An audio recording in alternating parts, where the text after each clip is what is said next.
दोस्तों, इस तरह के प्रश्न फिलहाल आयोग ने पूछना कम कर दिया है। अब आयोग पेडागोजी को सबसे अधिक पूछता है और हम आपको पेडागोजी हल करने के इतने आसान तरीके बताएंगे कि आपको पेपर बहुत ही आसान लगेगा। ये है 2018 की ईवीएस का पेपर। पहला प्रश्न है, भारत में बिहार के सापेक्ष जम्मू और कश्मीर गोवा की स्थिति क्या है? ऑप्शन हैं पूर्व और पश्चिम, पश्चिम और पूर्व, उत्तर पश्चिम, दक्षिण पश्चिम, दक्षिण पश्चिम और उत्तर पूर्व।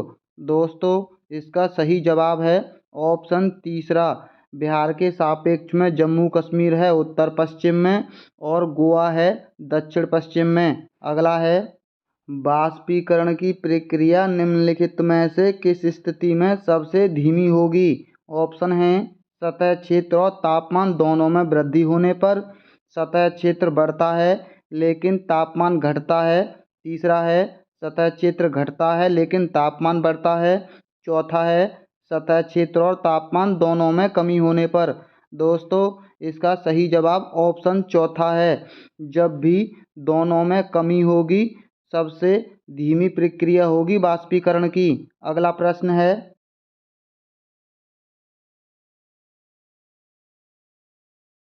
स्थानों, दूरियों और दिशाओं की सापेक्ष स्थिति को समझने की क्षमता क्या कहलाती है? ऑप्शन हैं दिशात्मक कौशल, चित्रण कौशल, स्थितीय कौशल, ग्राफिक कौशल।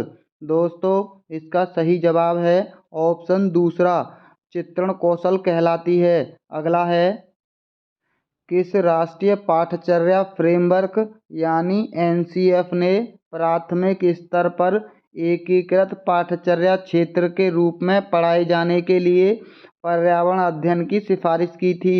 ऑप्शन हैं एनसीएफ 2005 ने, एनसीएफ 1988 ने, एनसीएफ 2000 ने, एनसीएफ 1975 ने।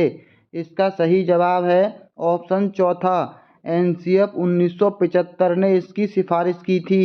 अगला है, भारत के किस क्षेत्र में स्थानांतरित खेती करने का रिवाज है? ऑप्शन हैं उत्तर पूर्वी क्षेत्र में, दक्षिणी क्षेत्र में, उत्तर पश्चिमी क्षेत्र में, दक्षिणी पूर्वी क्षेत्र में। दोस्तों, इसका सही जवाब है ऑप्शन पहला, उत्तर पूर्वी क्षेत्र में स्थानांतरित खेती की जाती है।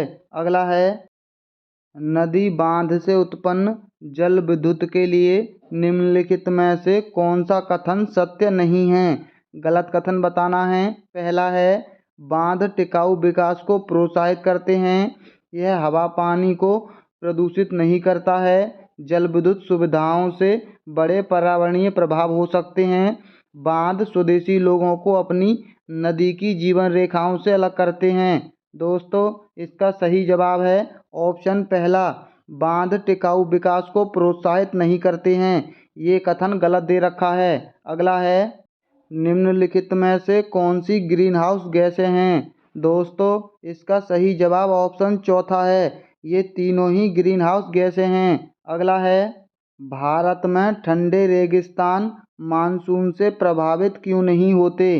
पहला है, ठंडे रेगिस्तान में गर्म गर्मियाँ और बेहद ठंडी सर्दियाँ होती हैं।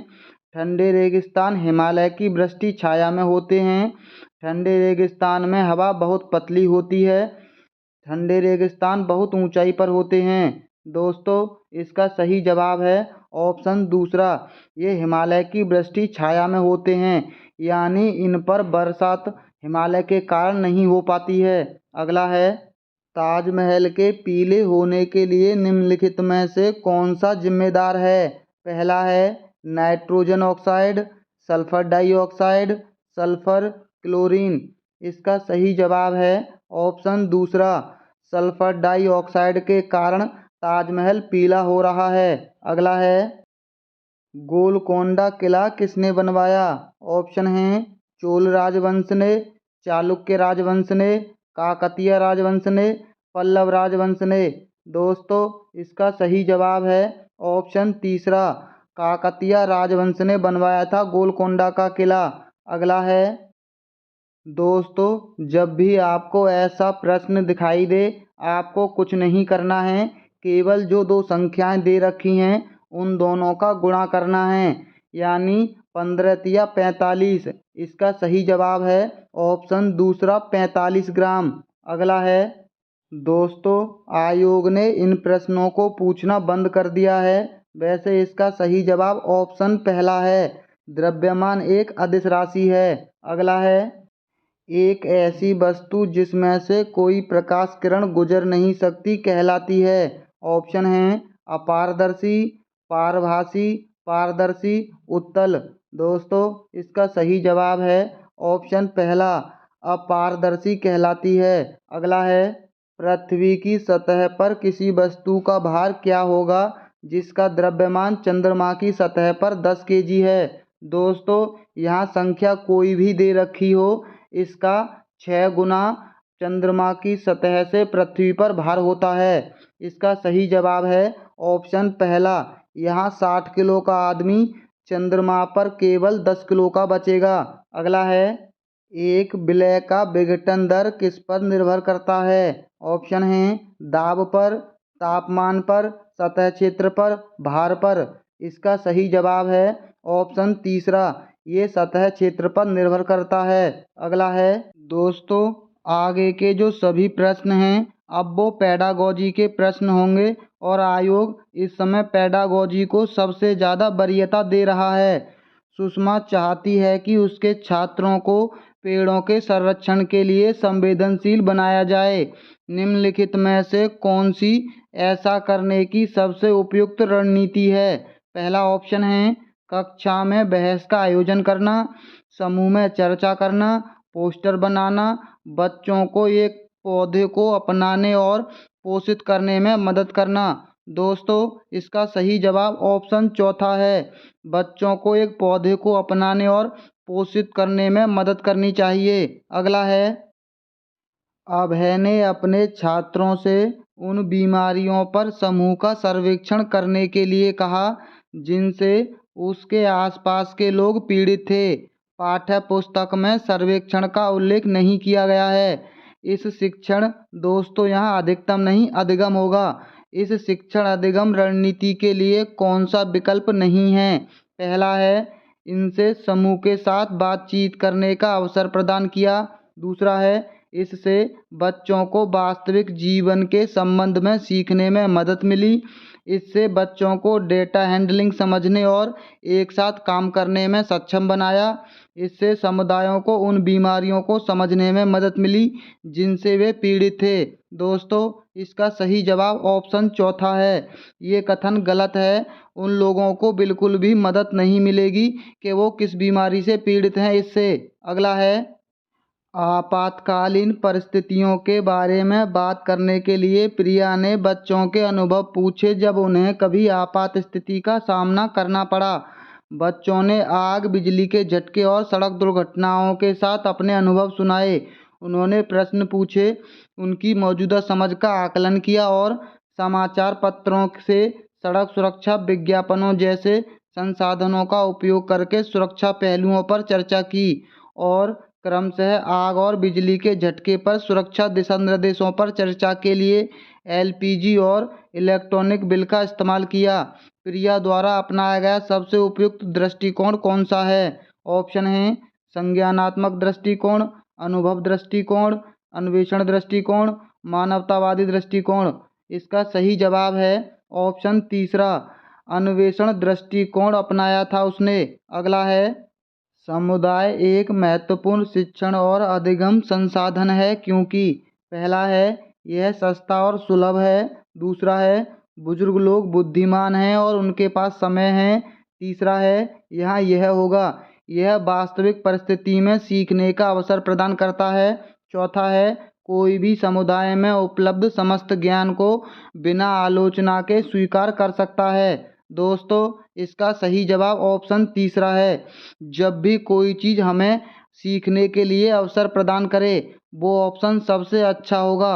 अवसर हमेशा सबसे अच्छा वर्ड माना जाता है पेडागोजी में। अगला है, ईबीएस शिक्षण अधिगम में कक्षा में प्राप्त अधिगम को विद्यालय के बाहर के जीवन से जोड़ने और इसे समृद्ध करने का तात्पर्य है।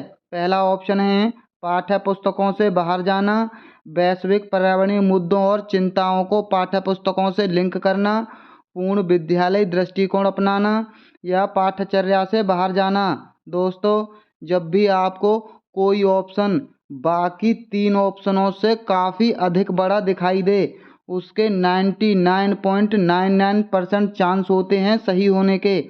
इसका भी सही जवाब ऑप्शन दूसरा है। यही चीज़ हम आगे के प्रश्नों में देखेंगे, जब आपको पता चल जाएगा। अगला है, कक्षा 3 के छात्रों को रमा ने सिखाया है कि पिता, माँ और उसके बच्चे एकल परिवार का गठन करते हैं। यदि दादा दादी और अन्य रिश्तेदार साथ रहते हैं तो यह एक विस्तारित परिवार है। आप इस बारे में क्या सोचते हैं? ऑप्शन हैं, परिवार की परिभाषा गलत है, रमा अपने छात्रों के प्रति असंवेदनशील है, शिक्षण अधिगम दृष्टिकोण समावेशी नहीं है, परिवार की अवधारणा को इसी तरह सिखाया जाना चाहिए। दोस्तों, इसका सही जवाब ऑप्शन तीसरा है, शिक्षण अधिगम दृष्टिकोण समावेशी नहीं है, क्योंकि परिवार कई प्रकार के होते हैं, उन्हें एक प्रकार से परिभाषित नहीं किया जा सकता। अगला है, निम्नलिखित में से कौन सी ईवीएस कक्षाओं की गतिविधि या गतिविधियां हैं? दोस्तों, इसका सही जवाब उपरोक्त सभी है, चित्र पढ़ना, फील्ड भ्रमण और श्यामपट्ट का उपयोग। अगला है, इसका भी सही जवाब ऑप्शन चौथा है। दोस्तों, इस तरह के प्रश्न अब आयोग बिल्कुल भी नहीं पूछ रहा है। अगला है, ईवीएस पाठ्य पुस्तक में सपेरों पर एक अध्याय है। इसका उद्देश्य बच्चों को जागरूक करना और संवेदनशील बनाना है। दोस्तों, इससे पहले भी हमने आपको बताया था कि अगर 3 ऑप्शनों से कोई एक ऑप्शन सबसे अधिक बड़ा हो बाकी तीनों की अपेक्षा, तो उसका सही जवाब वही होता है।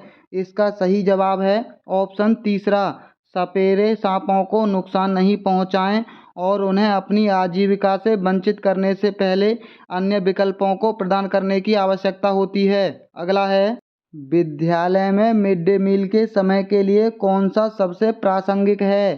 पहला है, शिक्षण अधिगम के साथ इसका कोई लेना देना नहीं है। दूसरा है, यह ईवीएस शिक्षण अधिगम के लिए एक अच्छा शिक्षण अधिगम का अवसर है। तीसरा है, यह उन बच्चों के लिए जो विद्यालय में खाली पेट आते हैं। यह शिक्षण अधिगम के लिए बहुत ही मूल्यवान समय को बर्बाद करता है।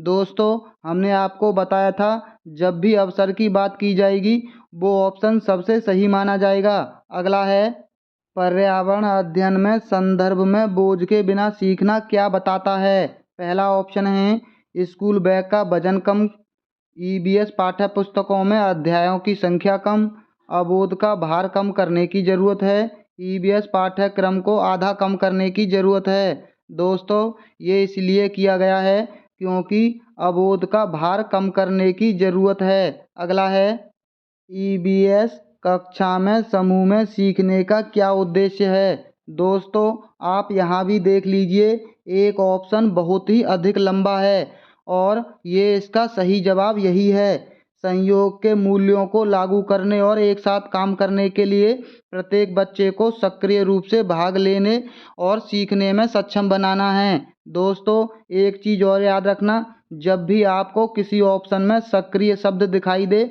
वो भी सबसे सही होगा। यहाँ 2 ट्रिक काम करती हैं। दोस्तों, आप ऐसी छोटी छोटी ट्रिकों से बाकी सबसे आसानी से पेपर पास कर लोगे। अगला है, बाला का पूरा रूप क्या है? पहला है, मस्तिष्क सहायता प्राप्त अधिगम असाइनमेंट, अधिगम सहायक के रूप में ब्रेल, अधिगम सहायक के रूप में बिल्डिंग, ब्रेल सहायता प्राप्त अधिगम आकलन। दोस्तों, इसका सही जवाब ऑप्शन तीसरा है, अधिगम सहायक के रूप में बिल्डिंग। अगला है, वैकल्पिक ढांचे का क्या अर्थ है? पहला है, विभिन्न भौतिक घटनाओं का पाठ्यपुस्तक स्पष्टीकरण।